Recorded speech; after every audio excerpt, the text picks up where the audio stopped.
What happens when a gate agent's ugly prejudice targets the wrong woman? On a routine Tuesday morning, Dr. Evelyn Hayes, a respected pediatrician and loving mother, was singled out and humiliated, denied boarding for a flight she desperately needed to make. The airline staff thought they had all the power backed by corporate policy and shielded by the chaos of a busy airport. They cornered a black mother trying to make her and her 5-year-old son invisible. But they made one catastrophic mistake. They had no idea who she was, and they had no idea who she could call. What happened next wasn't just a complaint. It was an unprecedented legal showdown that took place at 35,000 feet, leaving a flight crew stunned and an entire airline facing a reckoning it never saw coming. The air in Hartsfield-Jackson Atlanta International Airport hummed with a familiar, organized chaos. It was the sound of 1,000 journeys beginning and ending, a symphony of rolling suitcases, garbled announcements, and the low murmur of anticipation. For Dr. Evelyn Hayes, it was simply the first leg of a trip that was both a professional obligation and a personal joy. Clutched in her right hand was the small, trusting hand of her 5-year-old son, Leo. In her other, she expertly maneuvered their carry-on luggage towards Gate C-34. Evelyn was a woman who navigated the world with a quiet, earned confidence. As a leading pediatric immunologist, she was methodical, precise, and compassionate. Her life was a testament to her brilliance and resilience. Today, she was heading to a major medical conference in San Diego, where she was a keynote speaker, an honor that marked the pinnacle of a decade of groundbreaking research. Bringing Leo was a special treat, a chance to visit the famous San Diego Zoo and spend precious time together before he started kindergarten. Leo, a bright-eyed boy with a superhero backpack almost as big as he was, bounced on the balls of his feet. "Are we flying on the plane now, Mommy? Can I see the clouds?" Evelyn smiled, her face softening as she looked at him. "Soon, sweetie. We just have to show our tickets to that lady over there, and then we'll find our seats." That lady was Brenda Hatcher. Brenda stood behind the Aura Airlines podium like a sentry at a fortress. She had worked as a gate agent for 12 years, a tenure that had slowly eroded any semblance of customer service into a hardened, cynical shield of authority. She saw her job not as facilitating travel, but as enforcing rules she often interpreted with a heavy dose of personal bias. Her gaze swept over the approaching line of passengers, her eyes performing a swift, unconscious triage of who she deemed problematic and who she would grant effortless passage. When Evelyn and Leo reached the front of the line, Brenda didn't offer a smile or a greeting. She was tapping furiously at her keyboard, her long fuchsia-pink acrylic nails making sharp clicking sounds against the plastic keys. "Good morning," Evelyn said, her voice warm but clear as she placed their boarding passes and her ID on the counter. Brenda finished her sentence on the screen before looking up. Her eyes, small and sharp, flickered from Evelyn's professionally styled braids down to her tailored blazer and then to Leo, who was now peeking shyly from behind his mother's leg. A faint, almost imperceptible sneer tightened the corners of her mouth. "Boarding passes," she clipped, not even glancing at the ones Evelyn had already laid out. Evelyn slid them forward another inch. "Here you go. Evelyn and Leo Hayes." Brenda scanned Evelyn's pass. Beep. Then she took Leo's. She stared at it for a moment, then back at Evelyn. "I'm going to need to see identification for the child." Evelyn blinked slightly, taken aback.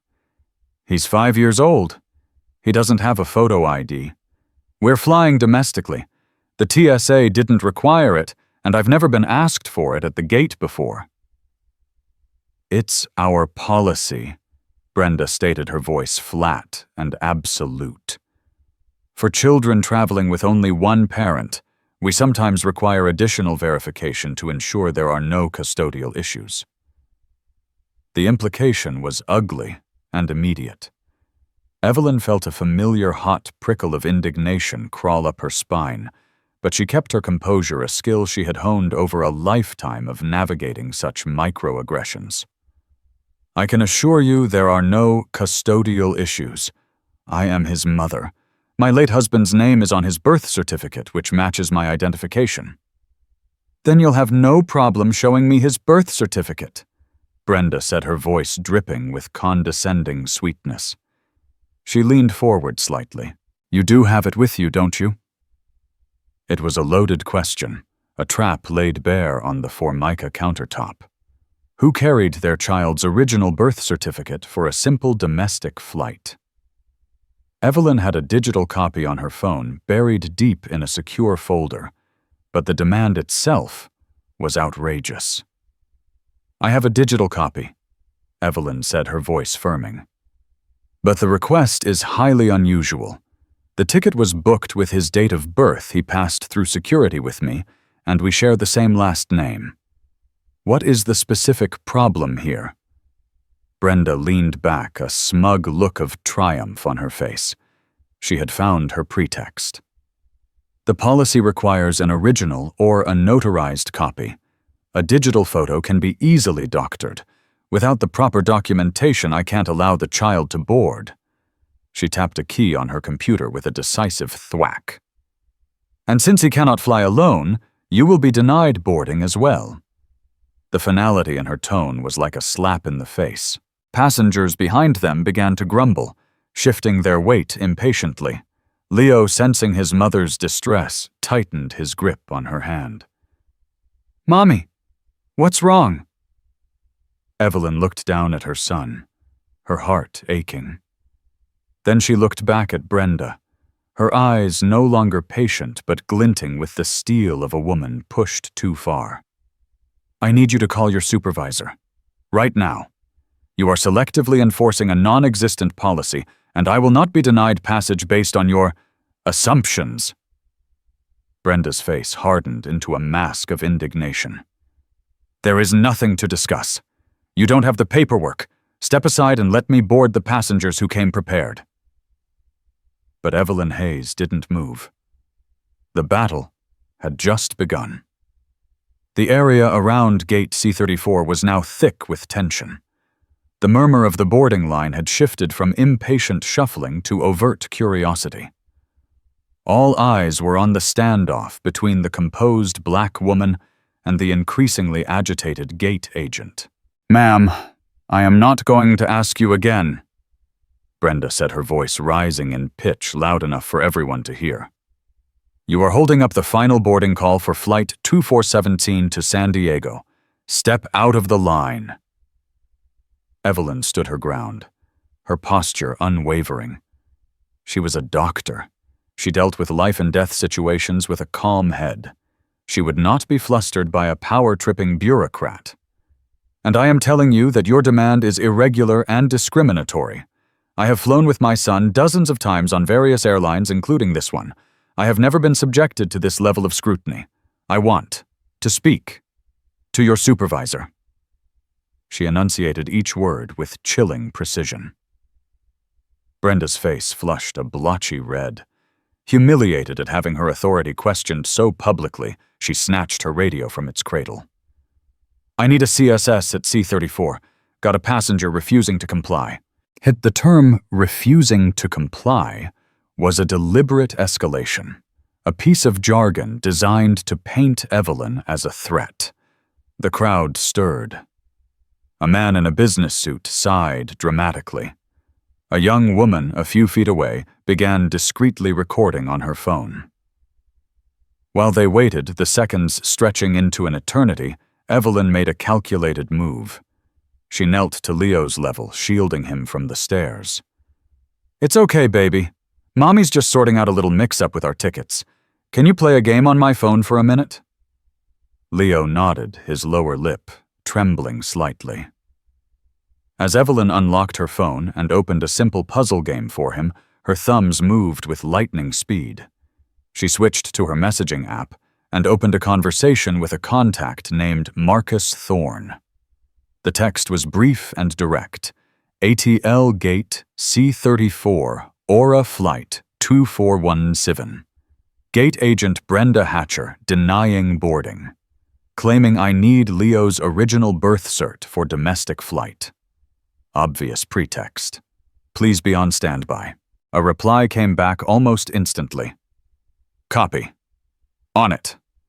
Record everything if you can. Do not lose your temper. Let them escalate. I'll handle the fallout. Call me if they remove you. The message was a lifeline. Marcus Thorne wasn't just any lawyer. He was her late husband's best friend and a partner at one of the top civil rights law firms in the country. He was family and he was a bulldog. Knowing he was aware of the situation allowed Evelyn to fortify her calm. A moment later, a man in a slightly too tight airline uniform hustled towards the gate. This was the customer service supervisor, a harried-looking man named Jim. "What's the situation here, Brenda?" he asked, avoiding eye contact with Evelyn. "This passenger," Brenda began, gesturing with a flick of her wrist, "refuses to provide the required documentation for her child. A birth certificate. I've explained the policy, but she's being belligerent and holding up the flight." Jim finally turned to Evelyn, his expression already weary. "Ma'am, we do need to get the flight out on time. Is there any way you can show us the document in question?" "I have a digital copy," Evelyn stated again, holding up her phone. "But more importantly, your colleague is misrepresenting your policy.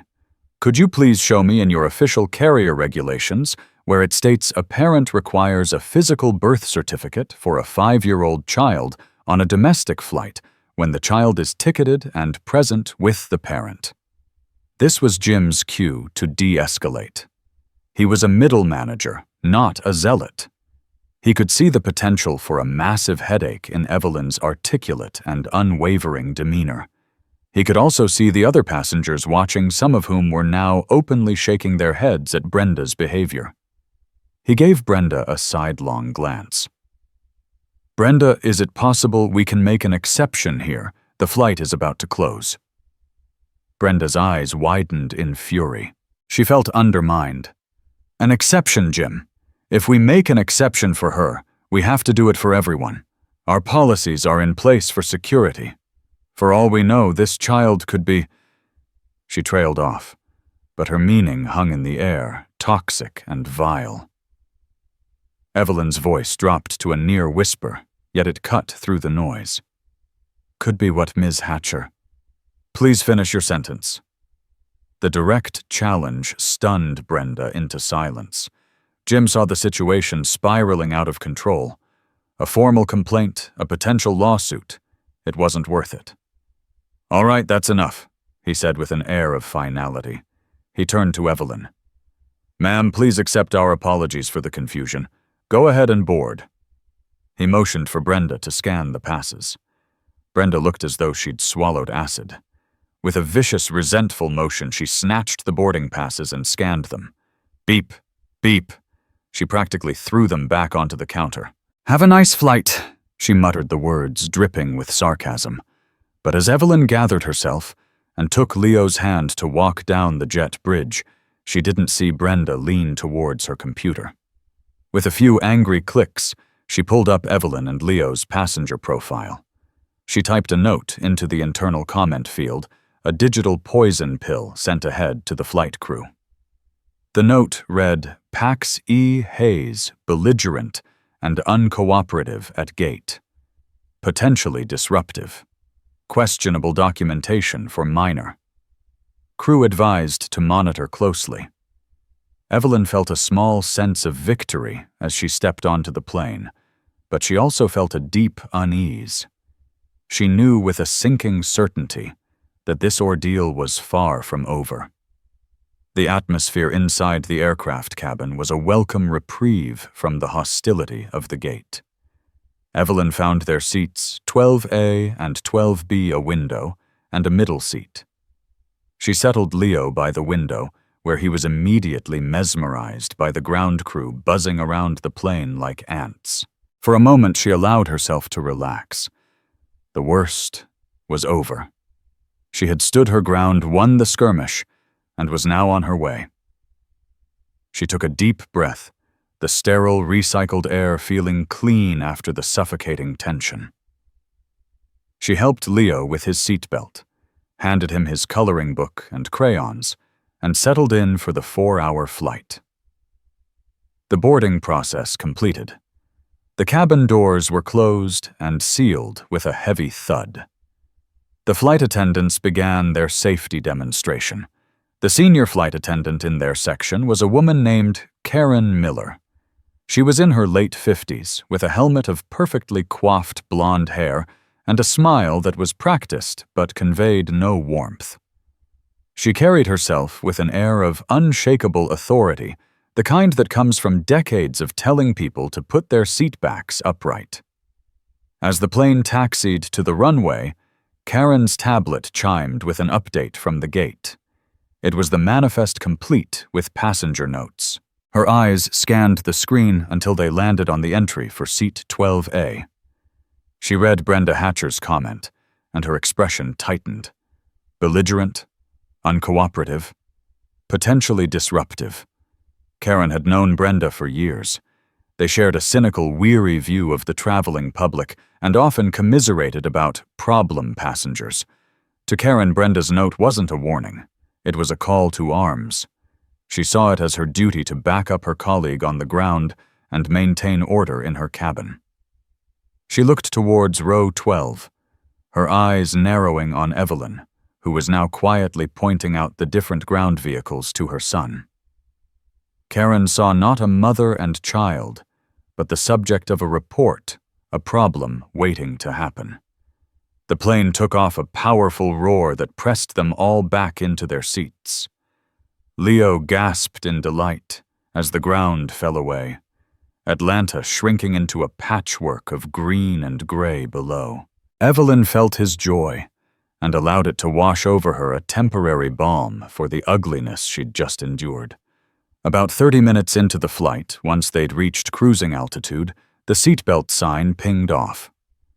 Evelyn had given Leo his small tablet and a pair of kid-friendly headphones so he could watch a cartoon. The volume was set low, barely audible even to her. It was the perfect pretext for Karen Miller. She strode down the aisle, her movements purposeful. She stopped at row 12, planting herself in the aisle, and leaned over the passenger in the aisle seat. "Ma'am," she said, her voice sharp enough to cut glass. She was addressing Evelyn. Evelyn looked up, startled. "Yes, I'm going to have to ask you to turn that device off," Karen said, pointing at Leo's tablet. "We've had a complaint from another passenger about the noise." Evelyn frowned in confusion. She glanced around. The cabin was filled with the typical drone of the engines and ventilation. The passenger in front of them was asleep. The passenger across the aisle was wearing noise-canceling headphones. The man in the aisle seat next to her hadn't even stirred. "He's wearing headphones," Evelyn said politely. "And the volume is very low. I don't see how it could possibly be disturbing anyone." "A passenger complained," Karen repeated, her voice becoming sterner. "And that's all I need to know. It is my job to ensure a comfortable and quiet cabin for all our guests. Turn it off, now." This was it. The second act. The note from the gate had been passed like a baton, and Karen was running with it. Evelyn recognized the pattern, instantly create a conflict over something trivial, frame the target as unreasonable, and then escalate. "With all due respect," Evelyn said, keeping her voice low and even. "I don't believe anyone complained. I believe you are targeting me and my son based on a fallacious report from your colleague at the gate. If you can tell me which passenger complained, I will be happy to personally apologize to them." Karen's plastic smile vanished, replaced by a stony mask. "Are you calling me a liar?" "I am stating that the situation as you've described it seems highly improbable." Evelyn countered her choice of words, deliberate and precise. The passenger in the aisle seat, a man named Alan, finally stirred. He took off his glasses and looked from Karen to Evelyn. "Excuse me," he said to Karen. "I'm sitting right here.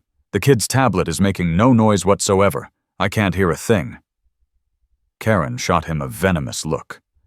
"Sir, this does not concern you." "It does when you're disrupting my flight with false accusations." Alan retorted, clearly annoyed. This public contradiction was more than Karen could handle. Her authority had been challenged twice now, once by Evelyn, and now by a witness.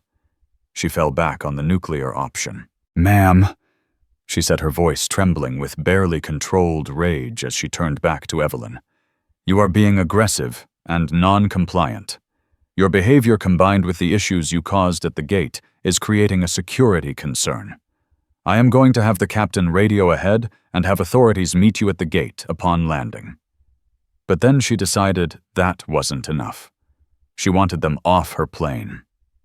"In fact," she announced, her voice rising so that the surrounding rows could hear, "I am not comfortable having you on my flight. You are a disruptive presence. I'm going to ask the captain to return to the gate. We are going to have you removed from this aircraft." The threat hung in the air, audacious and horrifying. Returning to the gate was a massive disruption, a decision a captain would never make lightly. To invoke it over a tablet was insane. Leo, now fully aware of the conflict, began to cry softly. "Mommy, I'm sorry. I'll turn it off." Evelyn's heart broke. She pulled her son into a hug, whispering, "You did nothing wrong, baby. Nothing at all." She looked up at Karen, her eyes blazing. But before she could speak, she saw Karen turn and march purposefully towards the front of the plane, towards the cockpit. The trap which had been set at the gate was about to be sprung. The cockpit of an Airbus A321 at cruising altitude is a sanctuary of calm professionalism. Captain David Davies, a veteran pilot with over 20 years of experience, was a man who prided himself on running a smooth, uneventful flight. His co-pilot, a younger man named Ben, was monitoring their course as they skirted the edge of a weather system over Texas. The calm was shattered by a sharp rap on the cockpit door, followed by the specific chime of the flight attendant call. "Enter," Davies said into his headset. The door opened, and Karen Miller slipped inside, her face a mask of righteous fury. "Captain," she began, her voice tight, "we have a situation in the main cabin." Davies turned in his seat, his expression impassive. "Go on, Karen." "It's the passenger in 12A, the one Brenda warned us about from the gate," she said, the "I told you so" hanging unsaid in her tone. "She's become belligerent.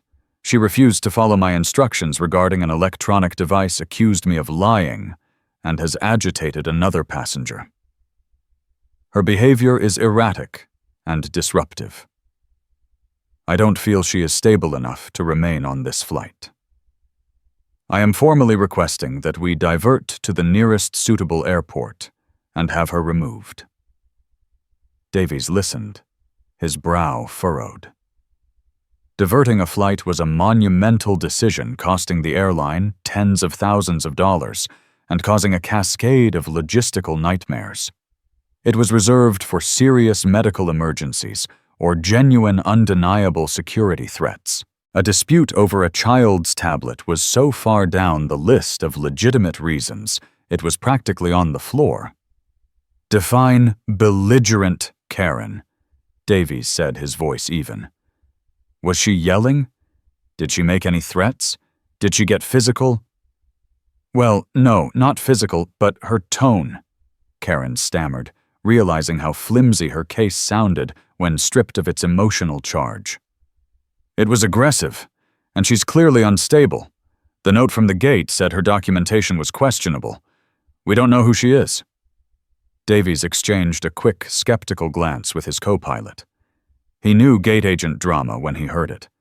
This smelled less like a security threat and more like a personal feud that had gotten out of hand. "We're not diverting the plane over a tone of voice," he said firmly. Handle it. Go back, de-escalate, and if she breaks a federal aviation regulation, you let me know. Karen's face fell. She was used to captains backing her play. But Captain, she was cut off by a distinct beeping from the communications panel. Ben, the co-pilot, tilted his head. Captain, we're getting an incoming satellite call request. It's being patched through from Aura Airlines corporate headquarters. They're flagging it as urgent legal counsel. This was highly unusual.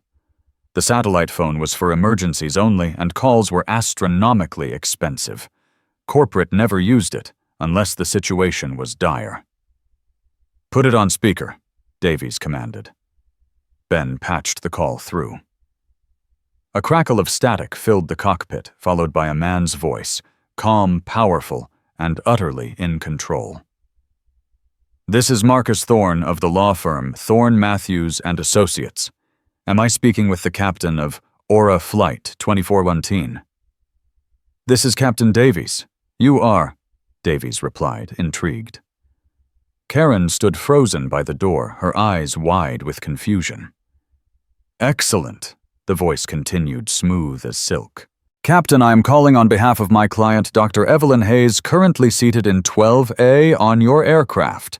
I have been retained to inform you that Aura Airlines, through the actions of its employees, gate agent Brenda Hatcher and senior flight attendant Karen Miller, is currently engaging in an act of targeted harassment and racial discrimination against my client and her minor son. Karen gasped. The blood drained from her face.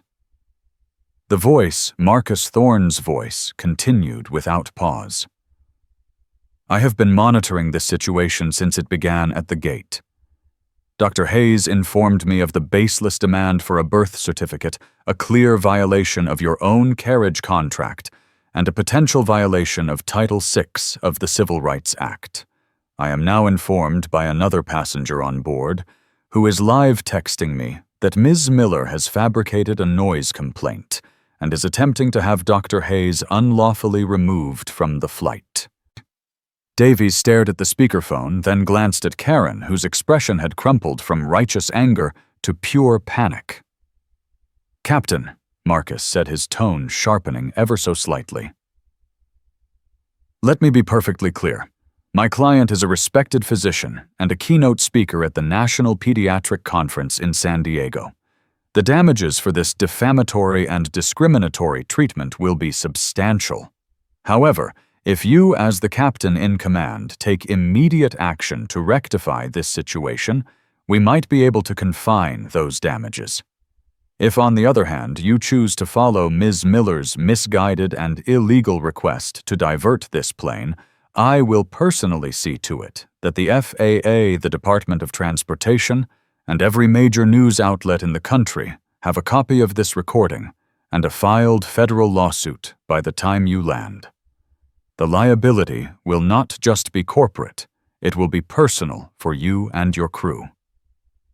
The cockpit was silent, save for the hum of the avionics. Marcus Thorne had just from his office on the ground reached through the heavens and dropped a legal bombshell directly onto their flight deck. Captain Davies, Marcus concluded, his voice now dangerously soft. Your flight attendant Ms. Miller is in the cockpit with you right now, isn't she? Please inform her that her actions and the actions of her colleague Brenda Hatcher have now exposed Aura Airlines to a multi-million-dollar lawsuit. The choice you make in the next 60 seconds will determine just how many zeros that number has. I'll hold. Captain Davies looked at Karen Miller. Her face was ashen. The hunter had just discovered she was the one caught in the trap. The silence in the cockpit stretched for a full 10 seconds, an eternity at 35,000 feet. The only sound was the faint hum of the engines and the almost imperceptible crackle from the speakerphone where Marcus Thorne waited patiently. Captain Davies was no stranger to pressure, but this was a completely new species of in-flight emergency. He finally broke the silence, his voice a low growl directed at Karen. Is what he said true? Did you invent a noise complaint? Karen sputtered, her carefully constructed facade of authority shattering into a million pieces. The passenger in 12A was... She had a tone. Brenda's note said, "I am not asking about a tone or a note." Davies cut her off, his voice sharp and cold. "I am asking you a direct question, and I advise you to answer it honestly. Did a passenger complain to you about the child's tablet?" Her eyes darted around the cockpit, looking for an escape that didn't exist. She swallowed hard. "No," she whispered, the admission barely audible. "Not directly." That was all Davies needed to hear. He turned his attention back to the speakerphone. "Mr. Thorne, this is Captain Davies. I understand the situation. Please be assured that your client, Dr. Hayes, and her son are welcome guests on my aircraft and will be treated with the utmost respect for the remainder of this flight. The issue with my flight attendant will be handled internally. We will be continuing on to San Diego without further incident." "I appreciate that, Captain," Marcus replied, his voice returning to its calm, professional cadence. "I trust that handled internally means that Ms. Miller will have no further contact with Dr. Hayes or her son for the duration of the flight. Is that correct?" "That is correct," Davies affirmed. "Very good.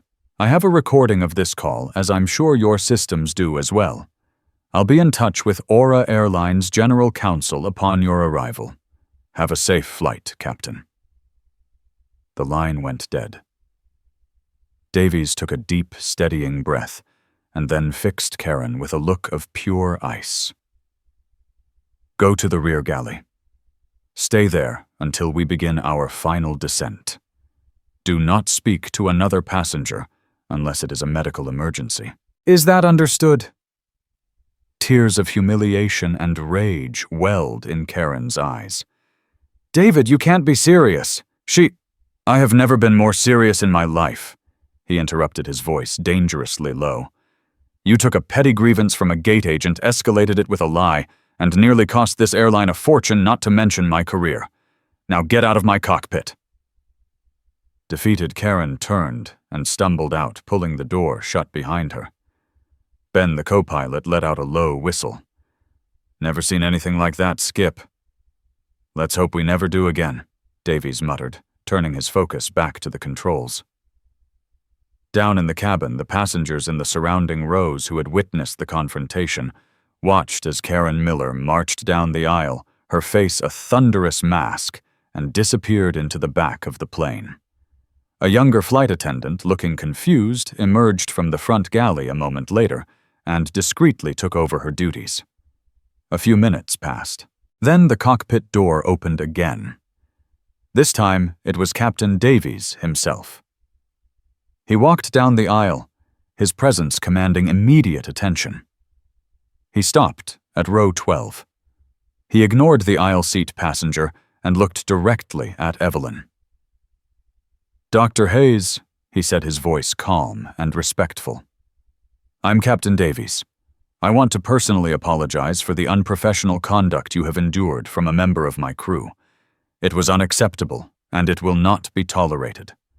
Please accept my sincerest apologies on behalf of the flight crew. If there is anything at all you or your son need for the remainder of the flight, please do not hesitate to ask me or one of the other attendants." Evelyn, who had been comforting a now sleeping Leo, was taken aback by the direct apology. She looked up at the captain, a man who clearly understood the gravity of the situation and saw genuine regret in his eyes. "Thank you, Captain," she said, her voice filled with a quiet dignity. "I appreciate that." The man in the aisle seat, Alan, spoke up. "For what it's worth, Captain, your flight attendant was completely out of line. This woman and her son did absolutely nothing wrong."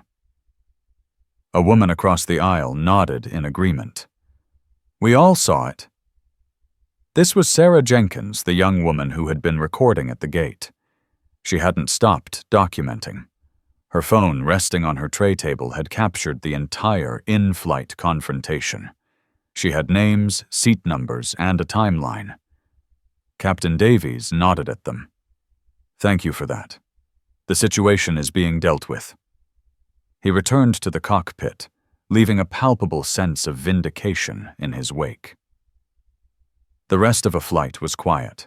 The other flight attendants were almost tripping over themselves to be kind to Evelyn and Leo, offering them free snacks, drinks, and a special pilot's wing pin for Leo when he woke up.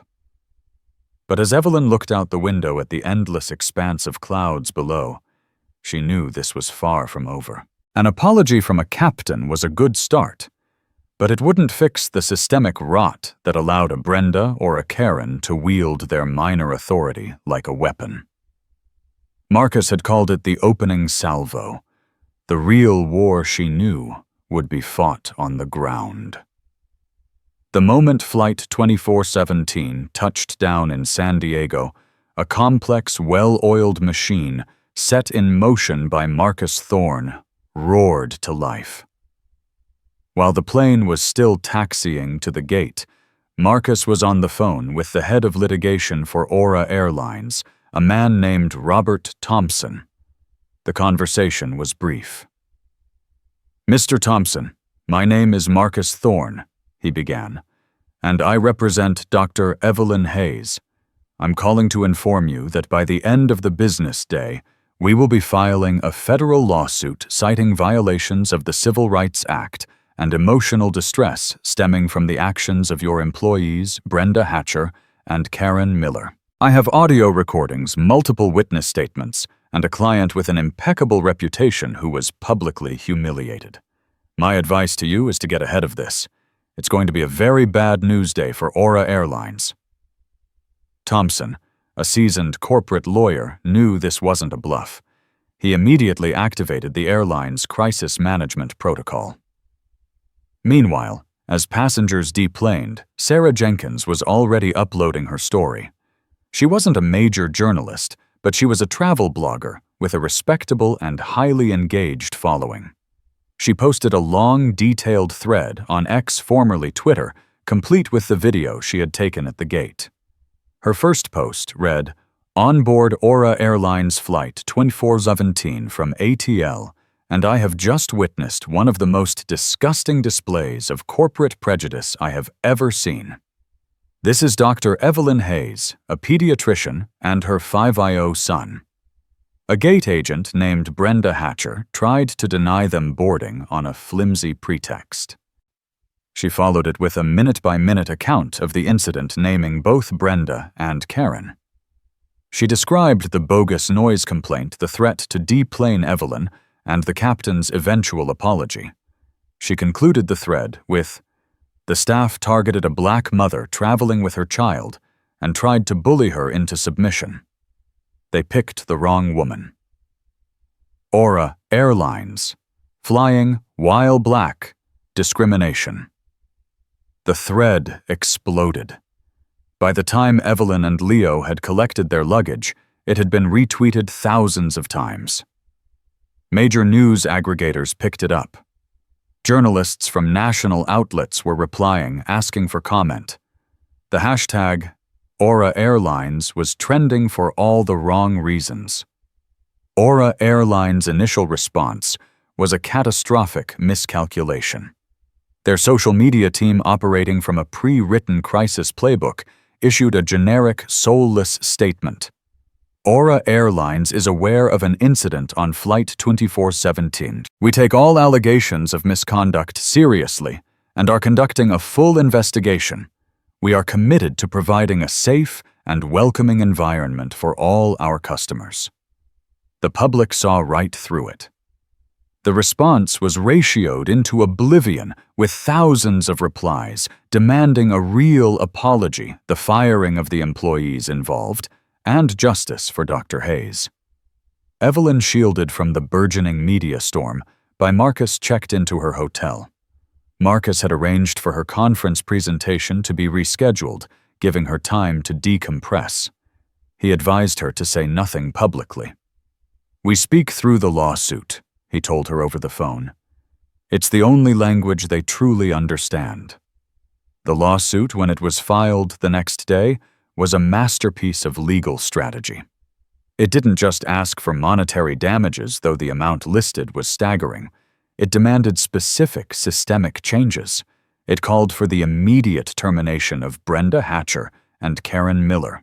It demanded a public written apology from the CEO of Aura Airlines by name. And most significantly, it demanded the creation of a new mandatory and independently audited anti-bias and de-escalation training program for all 30,000 of the airline's customer-facing employees, with the curriculum to be developed in consultation with a civil rights organization of Dr. Hayes's choosing. This turned the story from a simple case of bad customer service into a crusade. Evelyn Hayes was no longer just a victim. She was an agent of change. The pressure on Aura Airlines became immense. Their stock price wobbled. Rival airlines smelling blood in the water began running ads highlighting their commitment to diversity and inclusion. The story was leading newscasts. A national boycott movement began to gain traction online. Inside the corporate headquarters of Aura Airlines, panic had set in. Robert Thompson, the head of litigation, and the entire PR department knew their initial bland statement had been a disaster. The CEO, a detached man named Daniel Finch, had been forced to cut short a golfing vacation in Hawaii. The reckoning was no longer a distant threat. It was here, and it was demanding a heavy price. For Brenda Hatcher, karma did not arrive like a sudden lightning strike. It was a slow, creeping flood that began the moment she walked into the employee entrance of Hartsfield-Jackson for her shift 2 days after the incident. The usual morning camaraderie was gone. The security guard, who normally greeted her with a joke, just nodded curtly, his eyes fixed on his monitor. Colleagues she'd known for years suddenly found their shoes fascinating as she passed. The air itself felt different, thick with whispers and sideways glances. Brenda, however, was cocooned in a thick layer of self-righteousness. In her mind, she was the victim, a dedicated employee who had been bullied by a manipulative passenger and undermined by a weak-spined supervisor. She had spent the last 48 hours drafting a formal grievance against Jim, her supervisor, for failing to back her up. She was 10 minutes into her shift organizing paperwork at an empty gate when 2 figures appeared beside the podium. One was a senior manager from airport operations. The other was Eleanor Vance, a formidable woman from corporate human resources who was known to fly in from headquarters only when a situation had reached critical mass. "Brenda," the manager said, his voice devoid of any warmth. "We need you to come with us." A flicker of unease finally pierced her armor. Is this about my complaint against Jim? Because his lack of support was completely unprofessional. Eleanor Vance offered a thin, reptilian smile. "We can discuss that. Please bring your personal belongings." The walk to the administrative offices was the longest of Brenda's life. It was a walk of shame conducted in reverse, leading not out of the building, but into its sterile, bureaucratic heart. In a windowless conference room, a third person was waiting, an attorney from Aura's in-house legal team. A termination letter was already sitting squarely in the middle of the polished table. "Brenda, we're here to discuss the incident on Tuesday involving Dr. Evelyn Hayes." Eleanor began, her tone clinical. "As of this morning, your employment with Aura Airlines is terminated effective immediately." Brenda stared, her mind struggling to process the words. "Fired after 12 years. You're firing me for doing my job. I was following policy." The lawyer slid a thick file across the table. "Actually, Ms. Hatcher, you weren't," he said calmly. "Your file shows a documented history of 27 formal passenger complaints over the past 5 years. 19 of those complaints were filed by African American passengers, and 6 specifically mention you demanding additional documentation that was not required by TSA or airline policy. What you called policy appears to be a personal pattern of harassment. Dr. Hayes wasn't an isolated incident. She was simply the one who had a nationally recognized civil rights attorney on speed dial. He gestured to a tablet on the table and played the video Sarah Jenkins had posted from the gate. Brenda watched her own sneering face, heard her own condescending voice. The video had over 5 million views. Furthermore, Eleanor Vance continued taking over, "You misused the internal passenger comment system to libel a customer, which is a gross violation of our data privacy and conduct policies. Your note was a deliberate attempt to poison the well and incite the in-flight crew against a passenger, which directly led to the multi-million-dollar lawsuit we are now facing. You weren't just a bad customer service agent, Ms. Hatcher. You became a catastrophic liability." Brenda's rage finally boiled over. "This is because of that woman. She and her lawyer set me up. I'm going to sue. I'll call my union rep." "Your union representative has already reviewed your file and the evidence against you." The lawyer set his voice flat. "He has declined to contest the termination. You are on your own." The finality of it hit her like a physical blow. She was no longer Brenda, the powerful gate agent. She was Brenda, the viral racist, a pariah. A security guard, the same one who had avoided her gaze earlier, was waiting outside the door to escort her out. As she was walked through the terminal, her employee ID already deactivated, she saw her face on one of the TVs hanging over a newsstand. Her carefully constructed world hadn't just cracked. It had been pulverized into dust. For Karen Miller, the downfall was a slower, more agonizing burn. After being exiled to the rear galley, she had endured the rest of the flight in a state of silent, seething fury. Upon landing, she was immediately grounded by Captain Davies, pending a full investigation. Sent home to her pristine suburban house, she spent her days oscillating between disbelief and rage, replaying the incident in her mind, always casting herself as the hero who tried to maintain order. She obsessively scoured the internet, her stomach twisting into knots as she read the thousands of comments under articles detailing the story. They called her Cabin Karen, a monster, a bully. Her picture was everywhere. Her 30-year career, her identity was being dismantled by strangers. She told herself it was a witch hunt. She believed Captain Davies had thrown her under the bus to save himself. She clung to the hope that her seniority and her union would protect her. Her hope died in a formal hearing conducted over Zoom. It was a brutal affair. The panel consisted of an HR executive, a representative from the Flight Attendants Union, and the vice president of in-flight services. One by one, the evidence was laid out. Captain Davies's official report was damning, describing her actions as reckless, dishonest, and a danger to the operational integrity of the flight. Statements from the other flight attendants, all of them now desperate to distance themselves from her, confirmed that she had invented the noise complaint. The passenger from the aisle seat, Alan, had submitted a detailed, notarized statement. Then they played the audio recording of Marcus Thorne's call to the cockpit. Hearing her own actions described so clinically and devastatingly by a lawyer at 35,000 feet left her speechless. She tried to defend herself, her voice cracking. "The note from the gate.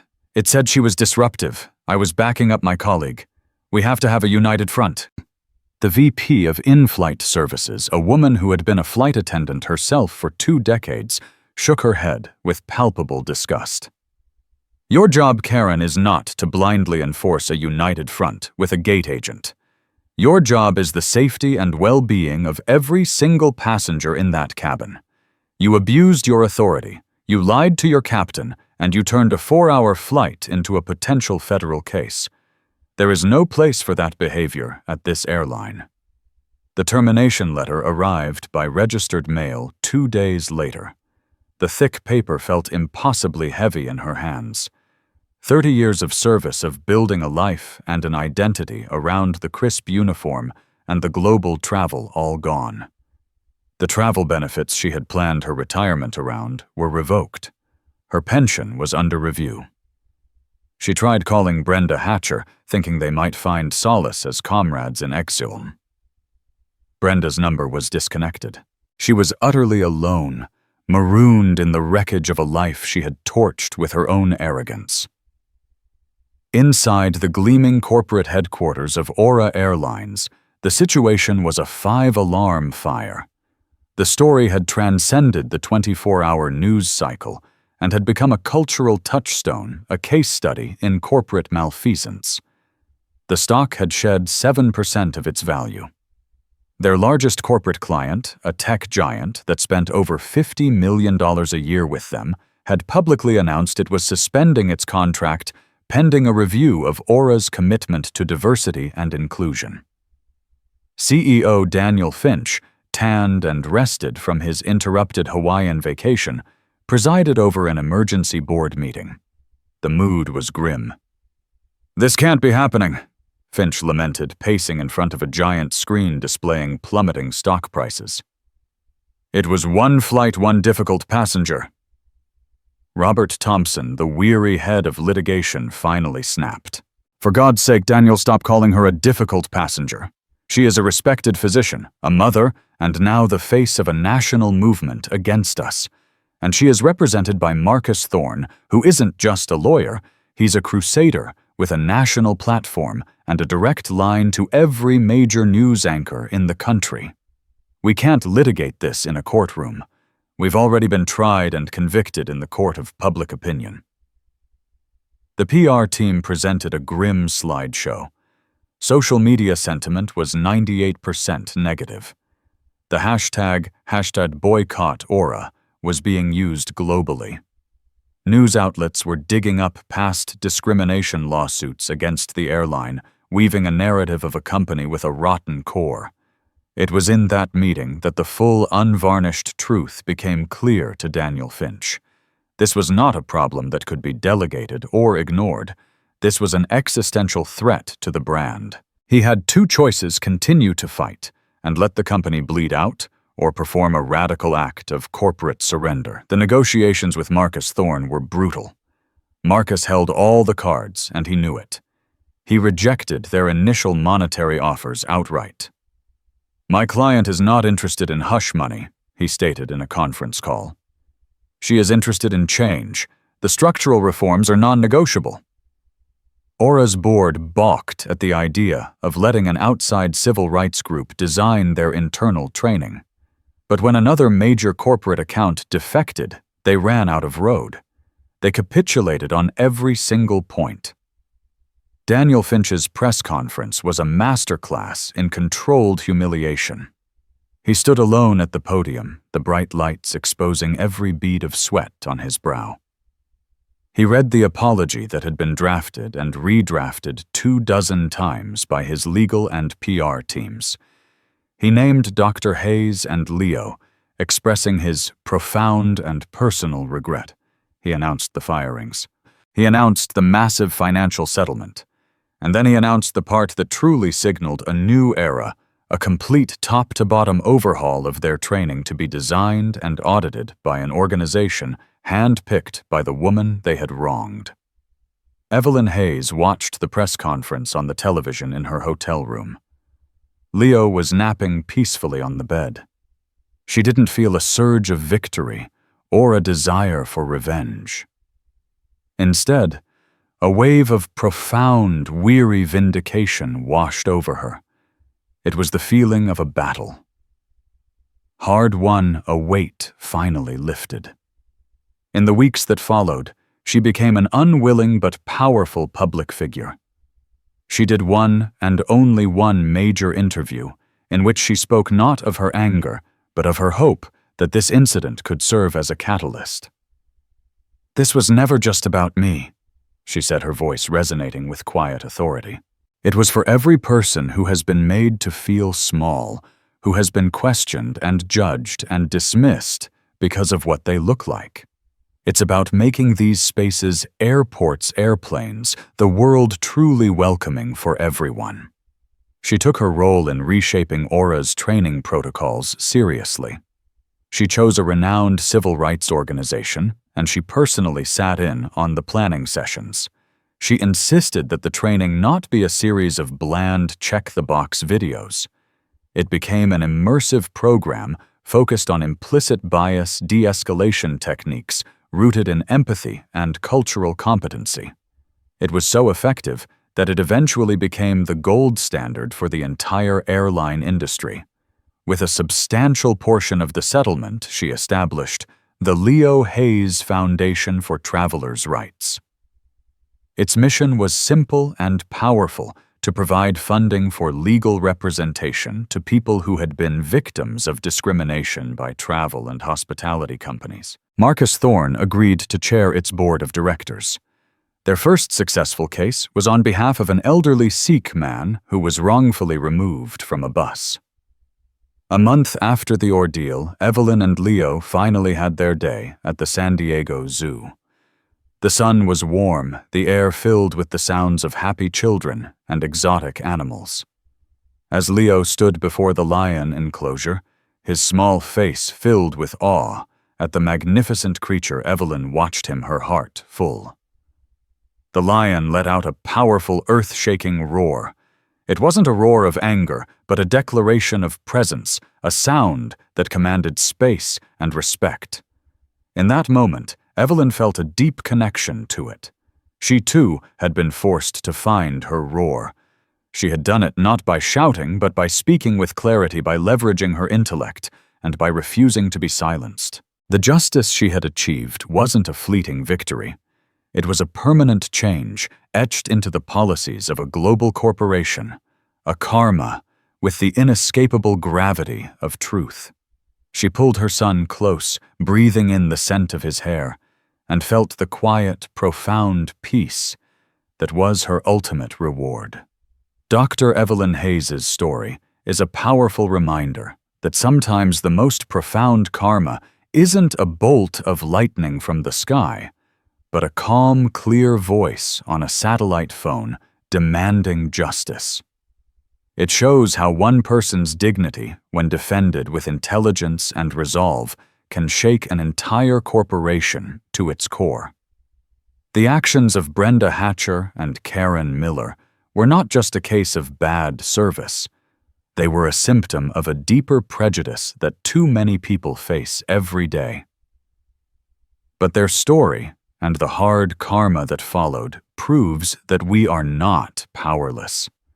It's a testament to standing your ground, knowing your rights, and the incredible power of holding people accountable. If this story moved you, please hit that like button to show your support.